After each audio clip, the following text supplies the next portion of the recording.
नमस्कार, बुलेट 100 देख रहे हैं आप। मैं हूं आपके साथ मनीष शर्मा। चलिए शुरू करते हैं सुपरफास्ट खबरों का सिलसिला। कृषि कानूनों के खिलाफ किसानों का आंदोलन आज भी 16वें दिन जारी है। किसानों का आज से आंदोलन को और भी तेज करने का अल्टीमेटम दिया गया है। कल दिल्ली के सिंघू बॉर्डर पर बैठक के बाद किसान नेताओं ने ऐलान किया है कि पूरे भारत में अब रेलवे ट्रैक पर प्रदर्शन शुरू किया जाएगा।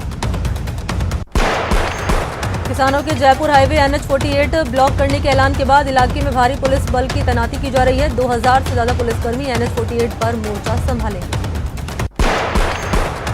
कृषि कानून के मसले पर सरकार और किसानों के बीच का डेडलॉक खत्म नहीं हो रहा। किसानों की ओर से लगातार कृषि कानून को वापस लेने की मांग की जा रही है। सरकार किसानों से वार्ता कर संशोधन करने पर जोर दे रही है। पीएम मोदी ने किसान आंदोलन के मसले पर की गई प्रेस कॉन्फ्रेंस का जिक्र किया और लोगों से उन्हें सुनने की अपील की। पीएम मोदी ने लिखा कि मंत्रिमंडल के मेरे दो सहयोगी नरेंद्र सिंह तोमर जी और पीयूष गोयल जी ने नए कृषि कानूनों पर तमाम तरह की बातें कही, उनकी बातें सुनी। भारत और बांग्लादेश के बीच 55 साल बाद फिर से रेल मार्ग खोला जाएगा। 17 दिसंबर को पश्चिम बंगाल के हल्दीबाड़ी और पड़ोसी बांग्लादेश के चिल्हाटी के बीच का रेल मार्ग का उद्घाटन पीएम मोदी और बांग्लादेश की पीएम शेख हसीना करेंगे। ट्रेन सेवा शुरू होने से कोलकाता से जलपाईगुड़ी जाने वाले लोगों को केवल 7 घंटे का समय लगेगा, पहले 12 घंटे लगते थे। बीजेपी के राष्ट्रीय अध्यक्ष जेपी नड्डा के काफिले पर हुए हमले के बाद बीजेपी आक्रामक है। विवाद के बीच बंगाल बीजेपी के नेता सायंतन बसु ने भी टीएमसी पर निशाना साधा। सायंतन बसु ने कहा कि अगर एक मारोगे तो हम 4 मारेंगे। बीजेपी के प्रमुख दिलीप घोष ने भी एक पोस्टर जारी किया जिसमें वो बदले की बात कर रहे हैं। बंगाल बीजेपी चीफ दिलीप घोष ने अपने फेसबुक पोस्ट में लिखा कि बदलाव होवे, यानी हम बदलाव भी करेंगे और बदला भी लेंगे। इंडियन मेडिकल एसोसिएशन ने राष्ट्रव्यापी हड़ताल की घोषणा कर दी है। आईएमए की ओर से जारी जानकारी के मुताबिक सुबह 6 से शाम 6 बजे तक सभी गैर आपातकालीन और गैर कोविड मेडिकल सेवाएं ठप रहेंगी। हड़ताल के दौरान सभी आपातकालीन सेवाएं जारी रहेंगी। सभी आपातकालीन सेवाओं की तरह कोविड अस्पताल, आईसीयू, दुर्घटना और मैटरनिटी होम्स और नवजात आईसीयू हमेशा की तरह काम करेगा। आईएमए का दावा है कि हड़ताल की वजह से कोरोना मरीजों का इलाज प्रभावित होगा। केंद्र सरकार ने हाल ही में फैसला लिया था कि आयुर्वेद के डॉक्टर्स भी अब सर्जरी कर सकेंगे। इस फैसले के खिलाफ इंडियन मेडिकल एसोसिएशन IMA ने 8 दिसंबर से विरोध जताना शुरू कर दिया। IMA का मानना है कि इससे मिक्सोपैथी को बढ़ावा मिलेगा। राजस्थान में भी रेजिडेंट डॉक्टर्स ने कार्य को बहिष्कार किया है। डॉक्टर्स ने 8 बजे से 11 बजे तक कार्य बहिष्कार किया। IMA की आह्वान पर यह कार्य बहिष्कार किया गया। डॉक्टर्स ने यहां पर 2 घंटे तक OPD सेवाओं का बहिष्कार किया। डॉक्टर्स ने निजी अस्पतालों में भी कार्य बहिष्कार किया। राजस्थान में 12 जिलों के 50 नगर निकायों के सदस्यों के लिए वोटिंग जारी है। 14 लाख से ज्यादा मतदाता 7,249 उम्मीदवारों के भाग्य का फैसला करेंगे। मतदान शाम 5 बजे तक होगा और 43 नगर पालिका और 7 नगर परिषद के 1775 वार्ड के लिए आज वोटिंग जारी है। यहाँ 2622 मतदान केंद्रों पर कुल 14,32,233 मतदाता अपने वोट का इस्तेमाल करेंगे। इन निकायों के सदस्य पदों के लिए कुल 7,249 उम्मीदवार मैदान में।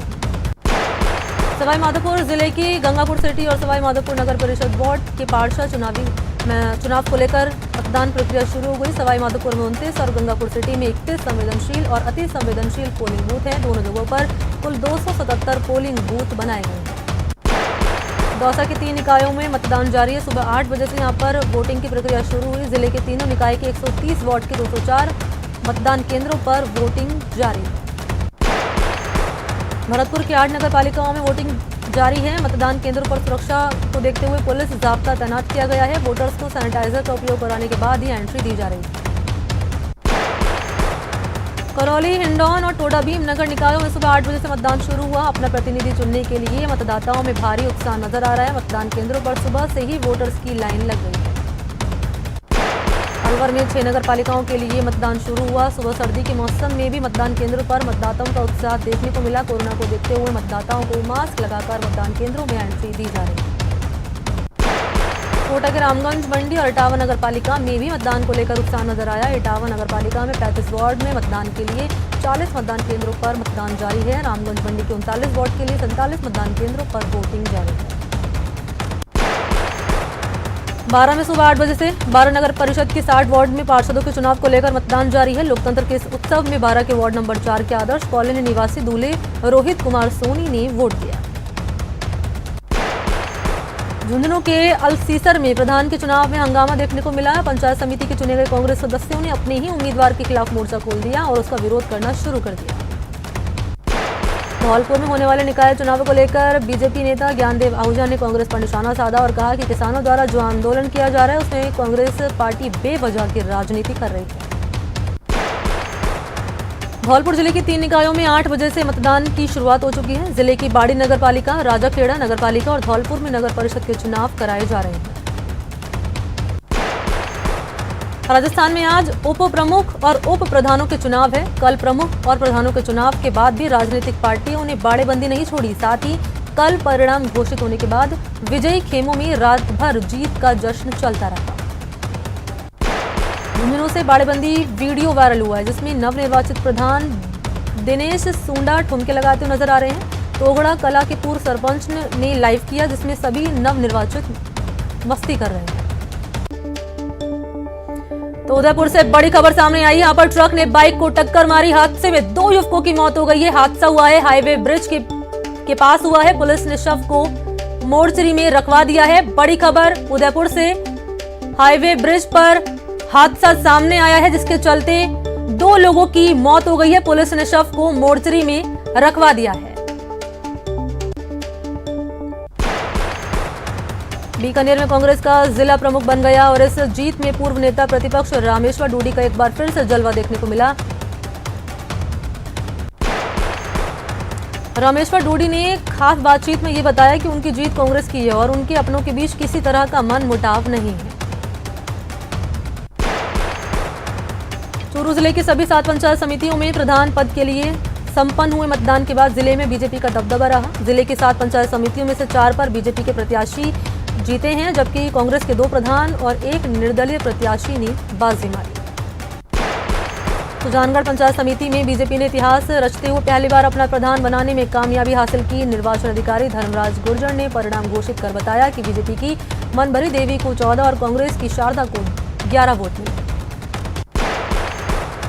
राजसमंद जिला प्रमुख के पद पर बीजेपी की रत्नी देवी जाट ने कब्जा किया। उन्होंने अपने निकटतम प्रतिद्वंदी कांग्रेस की अंजू कंवर को 8 वोट से हराकर जिला प्रमुख की सीट पर जीत हासिल की।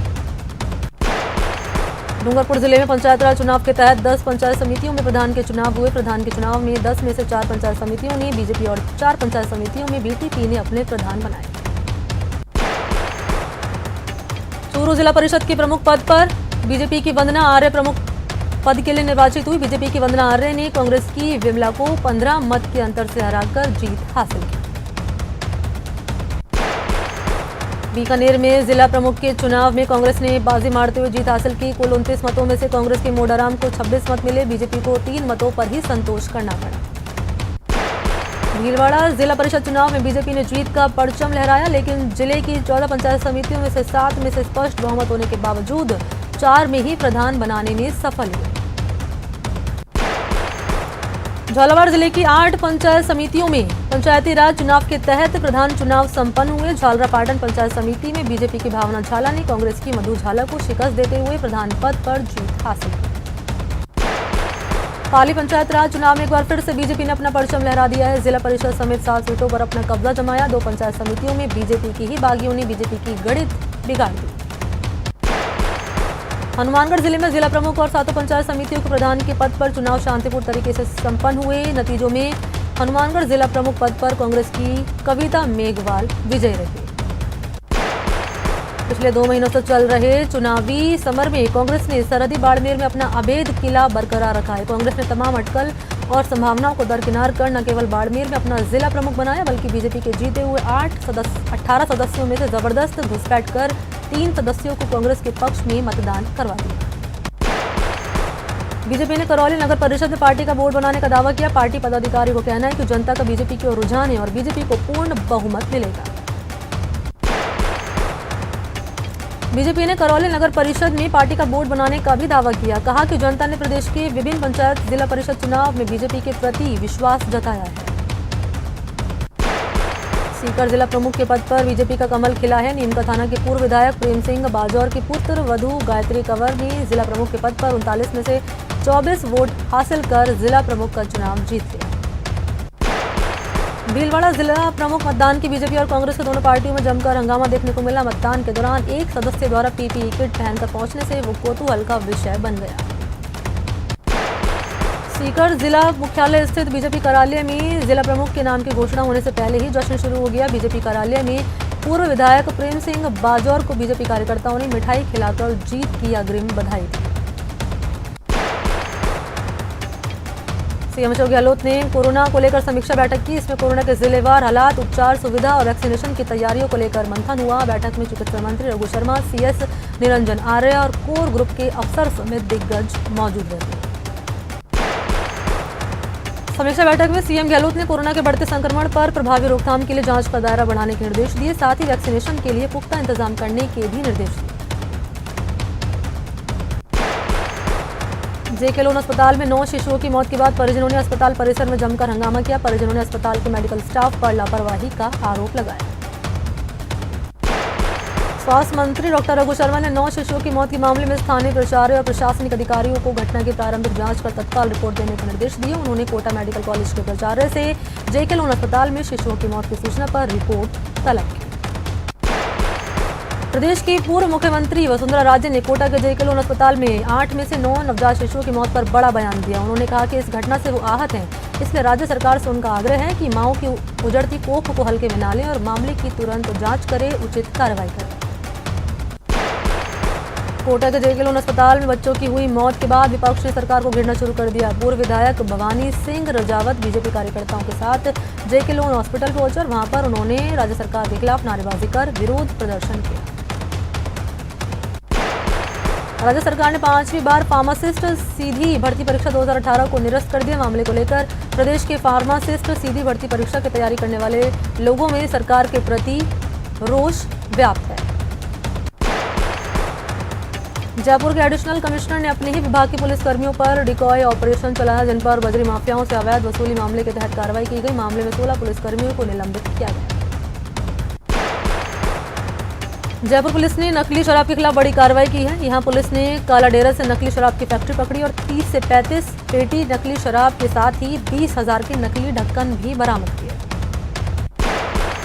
मामले में पुलिस ने एक आरोपी को भी गिरफ्तार किया। कालाडेरा में बनाकर चौमू में शराब बेची जाती थी।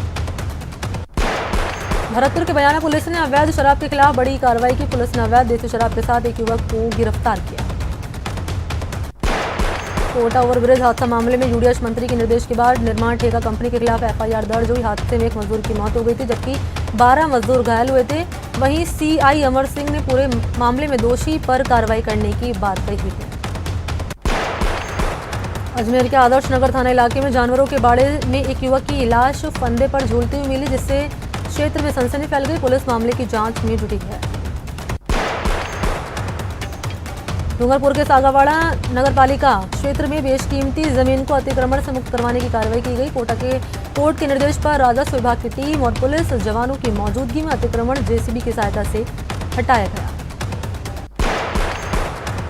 कंडाला विभाग की बेशकीमती भूमि पर 67 परिवारों ने अतिक्रमण कर रखा था। कोर्ट ने नोटिस दिए जाने के बाद जमीन खाली नहीं करने पर अतिक्रमण हटाने की कार्रवाई की। झुंझुनू के बगड़ कस्बे में भगवान के मंदिर में चोरों के निशाने पर है। यहाँ पर लगातार दूसरे दिन भी मंदिर में चोरी की वारदात सामने आई है। मंडरेला रोड पर डेर वाले बालाजी मंदिर में चोर ने 2 दान पात्रों से नकदी पर हाथ साफ किया। चोरों की अभी तक पहचान नहीं हो पाई। लगातार चोरियों के चलते लोगों में खासा गुस्सा है। झुंझुनू के 11 और बदमाशों को जिला बदर किया गया। अब तक एसपी जेसी शर्मा के प्रयासों से 29 बदमाशों को जिला बदर करवाया जा चुका है। एसपी जेसी शर्मा ने बताया है कि जिन 11 बदमाशों को जिला बदर किया गया है, सभी को 10, 15 और 30 दिन के लिए जिला बदर किया गया है। झुंझुनू के चढ़ावा में तेज धमाके के साथ लगी आग से हड़कंप मच गया। मंडरेला तिराहे पर डिस्कॉम के ट्रांसफार्मर में आग लगी। फायर ब्रिगेड ने मौके पर पहुंचकर आग पर काबू पा लिया। उदयपुर के एमबी अस्पताल में हादसे में घायल एक युवक ने दम तोड़ दिया। कपासन थाना क्षेत्र में बाइक सवार 2 युवकों को कार ने टक्कर मार दी। एक युवक की पहले ही मौत हो चुकी थी। भरतपुर में मोबाइल चार्जर बदलने के विवाद में एक दुकानदार के साथ बदमाशों ने जमकर मारपीट की। मारपीट में मोबाइल दुकानदार गंभीर रूप से घायल हो गया। मामले की सूचना मिलने के बाद पुलिस ने नाकाबंदी कर बदमाशों को पकड़ने की कोशिश की, लेकिन बदमाशों का कोई सुराग हाथ नहीं लगा। वारदात से इलाकों में व्यापारियों में काफी गुस्सा है। अलवर जिले के सदर थाना इलाके में एक महिला ने फांसी लगाकर खुदकुशी कर ली। सूचना पर पुलिस मौके पर पहुंची, शव को पंखे से नीचे उतरवाया और अस्पताल की मोर्चरी में रखवा दिया। खुदकुशी के कारणों का खुलासा नहीं हुआ। फिलहाल पुलिस मामले की जांच में जुटी हुई है। अलवर की किशनगढ़ बास पुलिस ने सुबह गौ तस्कर के खिलाफ कार्रवाई को अंजाम दिया। पिकअप में हरियाणा ले जा रहे 6 गौवंश को पुलिस ने मुक्त कराया। और राजसमंद में कंकरौली थाना पुलिस ने वाहन चोरी के मामले में 3 छात्र चोरों को गिरफ्तार किया। इस दौरान पुलिस ने एक नाबालिग को भी निरोध किया है। सीकर के रामगढ़ शेखावाटी कस्बे में अज्ञात युवक ने बैग में चीरा लगाकर 50,000 रुपये चोरी कर लिए। पीड़ित ये पैसे बैंक में जमा कराने लाया था, उसी समय ये वारदात सामने आई। कोटा में 1,40,000 की रिश्वत लेते रंगे हाथों गिरफ्तार जिला कलेक्टर के पीए को कड़ी सुरक्षा के बीच न्यायाधीश के आवास पर पेश किया गया। न्यायाधीश ने आरोपी पीए को जेल भेजने के आदेश दिए। कोटा में आवारा मवेशियों का जमावड़ा शहर की सड़कों पर देखने को मिल रहा है। लोगों की शिकायत पर कोटा दक्षिण नगर निगम प्रशासन की ओर से मवेशियों को पकड़ने की कार्रवाई की गई और नगर निगम प्रशासन ने आयुक्त कीर्ति राठौड़ के नेतृत्व में करीब 11 मवेशियों को पकड़ा। भरतपुर के सेंट्रल जेल में कैदियों को अनधिकृत सामान पहुंचाने के आरोप में पुलिस ने महिला और उसके सहयोगी वकील को गिरफ्तार किया। तलाशी के दौरान आशीष नामक कैदी के जूतों के सोल में मोबाइल मिला था। यहां रुकते छोटे से ब्रेक के लिए, जल्द हाजिर होते हैं। टोंक के मालपुरा कस्बे में बीती रात एक अनियंत्रित पिकअप द्वारा बाइक को टक्कर मार देने से बाइक सवार 3 लोगों गंभीर रूप से जख्मी हो गए। घटना ट्रक स्टैंड के पास हुई, जहां लोगों ने एम्बुलेंस को बुलाकर 3 घायलों को सीएचसी पहुंचाया गया। डॉक्टरों ने तीनों की हालत गंभीर मानते हुए उन्हें रात ही जयपुर के लिए रेफर कर दिया। तीनों घायल मालपुरा के पास के ही गांव अंबापुरा के रहने वाले हैं। अलवर के बेलाका गांव की सड़क पर पुलिस हेड कांस्टेबल राजपाल का शव पड़ा मिला, जिससे इलाके में हड़कंप मच गया। मृतक की पहचान पुलिस हेड कांस्टेबल राजपाल के रूप में हुई। टोंक सवाई माधोपुर NH 116 पर 2 कारों की जबरदस्त भिड़ंत हो गई। हादसे में कार सवार 7 लोग जख्मी हो गए। दूसरा कार सवार मौके से फरार हो गया। बीकानेर के श्री डूंगरगढ़ में बस और ट्रैक्टर की भिड़ंत हो गई। हादसे में ट्रैक्टर चालक गंभीर रूप से घायल हो गया। 12 के NH 27 पर देवरी कस्बे के पास एक तेज रफ्तार कार ने सड़क पर जा रहे एक मवेशी को लेकर जा रहे चरवाहों को जबरदस्त टक्कर मार दी। हादसा इतना भीषण था कि कार के टक्कर से एक चरवाहे की मौके पर मौत हो गई। 2 चरवाहे गंभीर रूप से घायल हो गए। निर्माणाधीन पुल का स्लैब गिरने से घायल मजदूरों से मिलने विधायक संदीप शर्मा अस्पताल पहुंचे। विधायक ने UIT द्वारा किए गए कार्य में लापरवाही का आरोप लगाते हुए निष्पक्ष जांच की मांग की। डूंगरपुर जिले में अंतर्राष्ट्रीय मानवाधिकार दिवस के मौके पर वागड़ मजदूर किसान संगठन की ओर से कलेक्ट्रेट के बाहर किसान और मजदूरों की मांग को लेकर प्रदर्शन किया गया। हज की यात्रा करने वाले जायरीनों के लिए अच्छी खबर है। हज 2021 के आवेदन की तारीख को बढ़ा दिया गया है। ये तारीख 10 दिसंबर से बढ़ाकर 10 जनवरी कर दी गई है। सेंट्रल हज कमेटी को अब तक देश भर से 40,000 से आवेदन मिल चुके हैं, जबकि राजस्थान में अब तक 1,080 आवेदन मिल चुके हैं, जिसमें सबसे ज्यादा जयपुर से 118, कोटा से 108, अजमेर से 60, अलवर से 24, भरतपुर से 28, नागौर से 64, सवाई माधोपुर से 58, उदयपुर से 68 और टोंक से 10 आवेदन मिले हैं। जयपुर जिले की 6 ग्राम सेवा सहकारी समितियों को कृषि यंत्र उपलब्ध करवाए गए हैं। कृषि मंत्री लालचंद कटारिया ने हरी झंडी दिखाकर 6 ट्रैक्टरों को इन समितियों के लिए रवाना किया। इस अवसर पर आयोजित कार्यक्रम में प्रमुख सचिव कुंजी लाल मीणा और सहकारिता रजिस्ट्रार मुक्तानंद अग्रवाल भी मौजूद रहे। राजस्थान में भी लव जिहाद का मामला गरमाता जा रहा है। मानवाधिकार दिवस पर सभी संगठनों की महिलाओं ने राज्य सरकार से लव जिहाद पर कानून बनाने की मांग की। उन्होंने कहा कि एमपी, हरियाणा और कर्नाटक में इसको लेकर कानून बन रहे हैं, तो राजस्थान में भी ये कानून बनना चाहिए जिससे पीड़ित लड़की और उसके परिवार को न्याय मिल सके।